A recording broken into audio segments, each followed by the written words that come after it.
Welcome to the Ask the R podcast, where this week we are going to be looking at some listeners' questions and answers.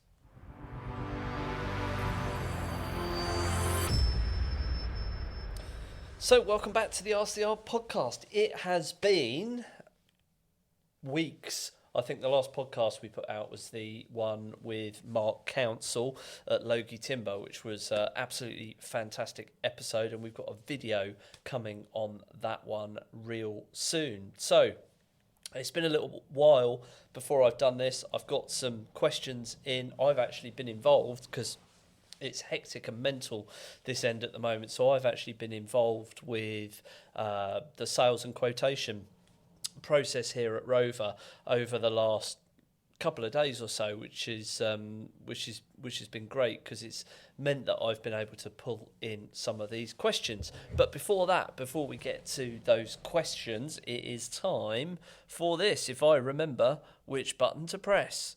It's time for You Couldn't Plan It, the feature where me and my team have scoured the internet for stupid, silly and downright infuriating planning-related facts. Let's go. So this was actually a bit of a struggle this week to find anything that was particularly interesting, and one would argue that this isn't particularly interesting, but there we go.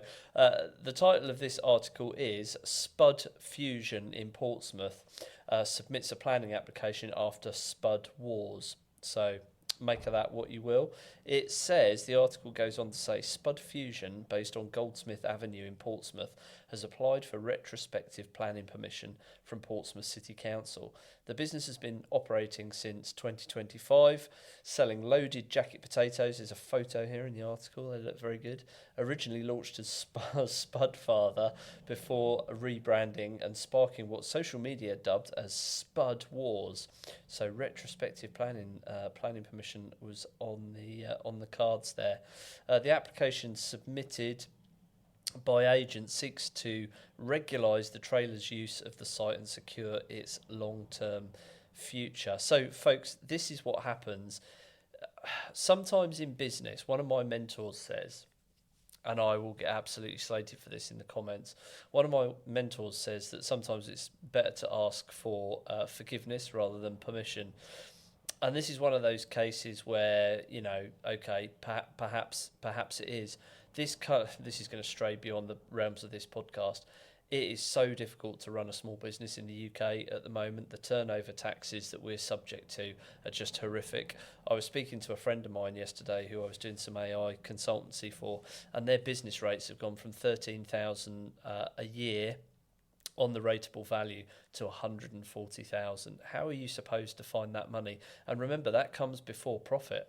So it's very, very difficult, which is why small businesses are tempted to take risks like this. But unfortunately, it is a risk, because if he doesn't get retrospective planning permission for this business, that's it, it's gone. He's going to have to go and find something else. Luckily, being a hot food trailer, it does mean that obviously he can up sticks and move somewhere else. So that was that.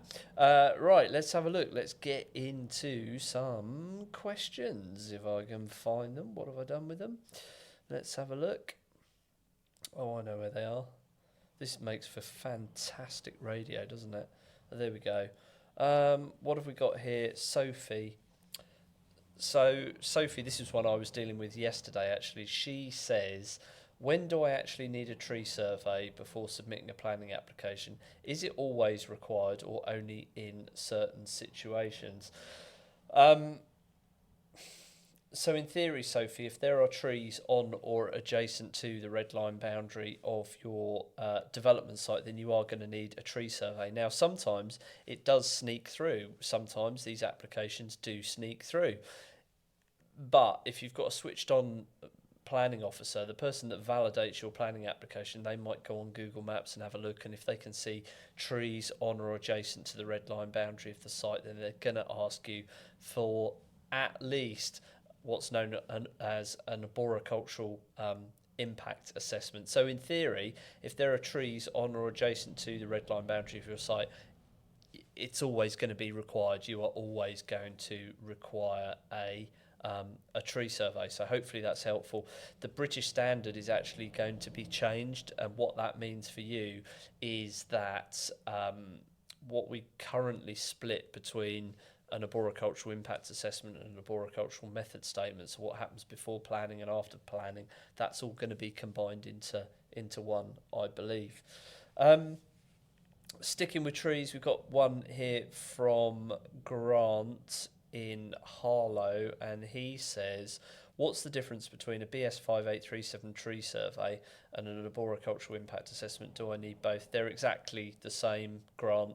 So BS 5837 is just the British standard. So that is the overarching standard that all tree surveys to support planning applications should be done to. It doesn't always happen like that. Do I say this? Yes, I will. Tree surgeons generally aren't equipped to do proper tree surveys, but if you ask your tree surgeon, he may well say, yes, I can do a tree survey for you. The question then becomes, are you qualified to do a tree survey? Because I'm sure they're qualified to do the tree surgery, and can you produce a compliant BS 5837 tree surveys? Because we see all sorts. We don't see very many hand-drawn stuff anymore, but it occasionally comes up. So BS 5837 is the standard, and the arboricultural impact assessment is what comes after the site work. So what happens then is basically the tree surveyor will collect all the data on the trees. That information will be applied to a 2D plan, and then they'll cross-reference the constraints of the trees. So that means their branches and their roots below ground. That will be cross-referenced against your design to see whether the two things can interact, essentially. So that's what that is all about, an impact assessment, essentially, a tree impact assessment. We've got no name on this one, but we've got one here that says, how close does a development need to be to a tree before it triggers a survey requirement? Well, it's not so much the closeness of the tree, it's more to do with the red line boundary. However, yes, if you had a red line boundary and the tree was right on the boundary, that is potentially going to be more of an impact than a tree that was maybe 15 metres away. I would suggest 12 to 15 metres from the centre point of the tree is probably a good place to be thinking. But the way it actually works is that the root protection area, so the distance that the constraint of that tree extends out into the development site, is based on a measurement taken on the stem, on the trunk of the tree. It's called DBH, or diameter at breast height. So really, you need an arboricultural consultant to advise you with that. It's not, I can't give you a figure and say, if your tree's 10 metres away from your house, you're not going to have to worry about it, because it depends on the size of the tree, the species, the ground conditions, etc. If it's concrete between the tree and where you want to build, then it may be less likely that there's roots going to be there, but you still need a consultant to help you out with that one. Connor here from Northern Ireland, which is interesting because we don't work in Northern Ireland. We do occasionally get inquiries from Northern Ireland though. He says, sticking with trees, can a tree with a tree preservation order automatically block a planning application, or is there a way around it? If only we had £1 for every time this one comes up. Tree preservation orders. So a tree preservation order, for those of you that don't know, is a statutory designation. It's a legal designation that is put onto trees or groups of trees. For a tree to have a tree preservation order on it, it basically has to be of fairly significant amenity and landscape value. If it hasn't got that, if it's not contributing, if it's not a significant tree and it's not contributing landscape and amenity value, then it's probably that they can't put a TPO on it, the local authority can't put a TPO on it. Tree preservation orders can be overridden by full planning consent. So if you get full planning consent and you show a TPO protected tree is being removed to facilitate the development, your planning consent will override the TPO. However, as part of the assessment process, when the tree officer is looking at it, he'll go, is this justified? So if you've got a beautiful oak tree, beech tree, Atlantic blue cedar, something, a fantastic specimen, and you're saying, I need to remove that because, you know, I want to put an extension on my house or whatever, there's a good chance that that's going to get refused. If the tree isn't of particularly high quality, but it's got a TPO on it, then what they'll look for is a replacement tree or a number of replacement trees. I think it's 3 for 1. Don't quote me on that, but that's what you're looking at. If you've got a particular scenario there, Connor, then what is best to do is to probably book a call with our lead consultant Peter, and he can walk you through that and help you with it. And last one for today. So this one again, no name. How long a tree and ecology survey report's valid for? Can I use one that was done 2 years ago? Well, this comes up all the time, doesn't it? Whoops. That's a big bang on there.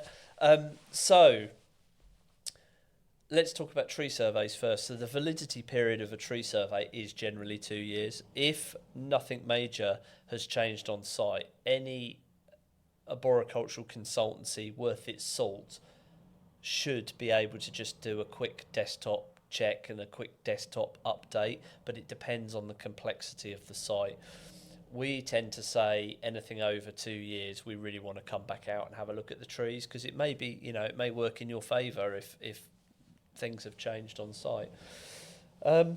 Ecology surveys is very different. So the Industry Trade Association for Ecology, SIEM, what they do is they put out guidelines. So various different surveys have different guidelines, but generally you're looking at anything over a year to 18 months is going to need another site visit, I'm afraid. If it is a protected species survey, then that protected species survey is generally only valid for the season that the data was collected on, unless under exceptional circumstances. Sometimes you might get a decision notice through which says, you know, it's a fairly simple site, we don't feel that necessarily a great deal has changed, but what we'd like you to do is have an updated survey as a planning condition. We see that from time to time. It's very, very unlikely that local authorities will accept, for instance, bat emergence surveys or bat activity surveys that are older than sort of 18 months old. So it's one to bear in mind. So there we go. Hopefully that was useful. There's 6 juicy little questions in there. A heavy, strong focus on arboriculture this week. Next week we've got another 6 on there, and there's a few more on there to do with ecology. So how can we sign this off? Where can you go? Where can you get help? We've got lots of resources out there. If you're watching this on YouTube, listen, it makes such a difference to us to help us get our message out to people. If you can subscribe to the channel and share it with people that you think this might be useful for. As it stands at the moment, we've got a really low number. It's something like 28% of people that consume this content actually subscribe to the channel. So you'd really help us out if you could do that, and then you're going to get served some of the longer form videos that we produce that will help you get your planning back on track. And we've got a number of free resources on our website at rover-group.co.uk. There's all sorts of free books on there that you can get access to, which will help you get your planning back on track. And advice is free. I have a weekly email that goes out on a Monday morning at 7 o'clock. If you want to get on that list, Kian will put a link in the description below. So that's it from me this week, and we'll see you at the next one.